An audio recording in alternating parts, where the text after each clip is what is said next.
લોકમત ન્યૂઝમાં આપનું સ્વાગત છે। વડોદરા શહેરના રાવપુરા 4 રસ્તા વિસ્તારમાં આજે એક ચોંકાવનારી ઘટના સામે આવી છે। જૂની કલેક્ટર કચેરી સામે આવેલી એક સરકારી ઇમારતમાં માનસિક અસ્વસ્થ યુવક હાથમાં પથ્થરો લઈને અચાનક ઘૂસી ગયો હતો, જેના કારણે આસપાસના વિસ્તારમાં ભય અને અફરાતફરીનો માહોલ સર્જાયો હતો। સ્થાનિક લોકોએ તાત્કાલિક પોલીસને જાણ કરતા જ રાવપુરા પોલીસની ટીમ ઘટના સ્થળે પહોંચી ગઈ હતી। સાથે જ દાંડિયા બજાર ફાયર બ્રિગેડને પણ બોલાવવામાં આવી હતી। ફાયર બ્રિગેડની ટીમે જોખમ વચ્ચે રહીને ભારે જહેમત બાદ યુવકને કાબૂમાં લીધો હતો। પોલીસ દ્વારા યુવકને વધુ સારવાર અને પૂછપરછ માટે લઈ જવામાં આવ્યો છે। ઘટના દરમિયાન મોટી સંખ્યામાં લોકો સ્થળ પર ભેગા થતા ઉત્તેજનાસ્પદ દ્રશ્યો સર્જાયા હતા અને થોડા સમય માટે વિસ્તારમાં તણાવપૂર્ણ સ્થિતિ જોવા મળી હતી।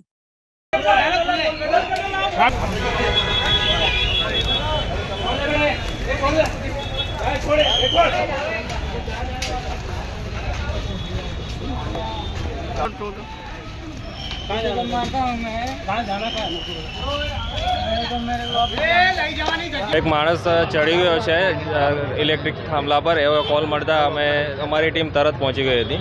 કેટલું રેસ્ક્યુ લખેલું શેના લીધે છોડ્યો, કોણ હતું એ તો કોઈ જાણ નહીં, પણ એમને બચાવી લેવામાં આવ્યો છે હાલ તો, અને પોલીસની ટીમ લઈ જાય છે એમને।